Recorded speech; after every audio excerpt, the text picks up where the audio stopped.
BBI স্কুলের ঐতিহ্য রক্ষার্থে সরব হল ভারতীয় জাতীয় কংগ্রেস। ইউনিফর্ম কোড প্রত্যাহারের দাবি।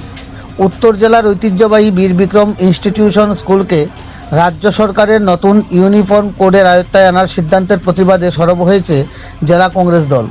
এই মর্মে সোমবার ভারতীয় জাতীয় কংগ্রেসের একটি প্রতিনিধি দল বিবিআই স্কুলের প্রিন্সিপালের নিকট ডেপুটেশন প্রদান করেন এবং অবিলম্বে ইউনিফর্ম কোড প্রত্যাহারের দাবি তোলেন। কংগ্রেস নেতৃত্বরা অভিযোগ করে জানান, ঐতিহ্যের কারণে 4টি স্কুলকে ছাড় দেওয়া হলেও শতবর্ষ পুরাতন বিবিআই স্কুলকে বাদ রাখা হয়েছে, যা বৈষম্যমূলক। তাদের বক্তব্য, বিবিআই কেবল একটি স্কুল নয়, এটি গোটা উত্তর জেলার সাংস্কৃতিক ঐতিহ্যের প্রতীক। কংগ্রেস হুঁশিয়ারি দিয়েছে, সিদ্ধান্ত প্রত্যাহার না হলে গণ আন্দোলনের পথে নামবে তারা। ধর্মনগর থেকে নিজস্ব প্রতিনিধি রিপোর্ট, শ্যামলী ত্রিপুরা। দেখতে পেলাম ত্রিপুরা রাজ্যের যতগুলি বিদ্যাজ্যোতি স্কুল রয়েছে, রাজ্য সরকার যেভাবে বিদ্যাজ্যোতির নামে ত্রিপুরা রাজ্যে বিদ্যা ব্যবসা শুরু করেছিল, সেই বিদ্যা ব্যবসার কারণে হঠাৎ করে ত্রিপুরা রাজ্যের প্রত্যেকটি স্কুলে, বিদ্যাজ্যোতি স্কুলে একই ইউনিফর্ম হবে বলে গুজরাটের কোনো কোম্পানিকে টেন্ডার দেওয়া হয়েছে, যা আমরা পত্রপত্রিকা এবং মিডিয়ার মাধ্যমে শুনতে পেরেছি।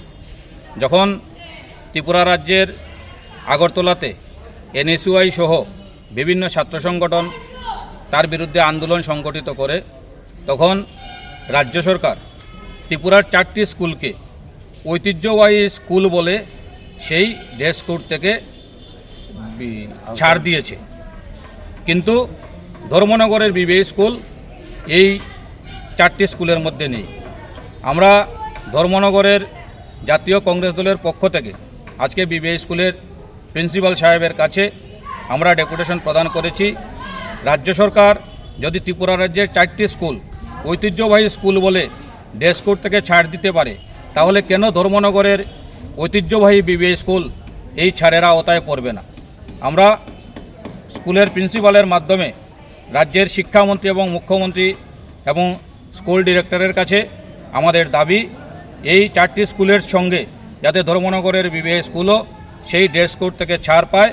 কারণ এই বিবিআই স্কুল ত্রিপুরা রাজ্যের ঐতিহ্যবাহী স্কুল। 1917 সালে এই স্কুল গঠিত হয়েছিল, এই স্কুল স্থাপিত হয়েছিল ধর্মনগরে। ধর্মনগরের মানুষের বিভিন্ন ঐতিহ্য এই স্কুলের ইউনিফর্মের সঙ্গে জড়িত রয়েছে।